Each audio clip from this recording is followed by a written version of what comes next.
দেখলাম in person উনি appear করলেন এবং সওয়ালও করলেন। দেখুন, এই যে পদক্ষেপটা একজন মুখ্যমন্ত্রী নিলেন, এটাকে আমি খুবই ভালো পদক্ষেপ হিসেবে আমি মনে করব। কেন করব? কারণ আমাদের লাস্ট 10 বছর পশ্চিমবঙ্গ সরকার যেভাবে কয়লা চুরি, শিক্ষা চুরি, এই দুর্নীতি সেই দুর্নীতিতে যেভাবে একের পর এক সিনিয়র কাউন্সিল, সিনিয়র অ্যাডভোকেট দাঁড়িয়ে এই যে লাখ লাখ কোটি কোটি টাকা যে খরচা করছেন, সাধারণ মানুষের পকেট থেকে যাচ্ছে এক্সচেকারের টাকা, আজকে অন্তত সেই টাকাটা বাঁচালেন উনি।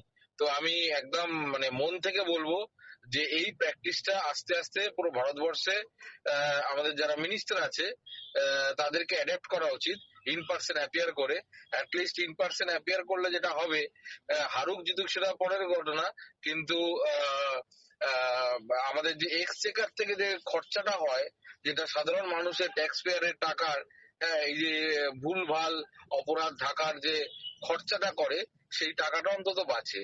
তো আমি এটাকে তো একদম মন থেকেই সাপোর্ট করি। ধন্যবাদ।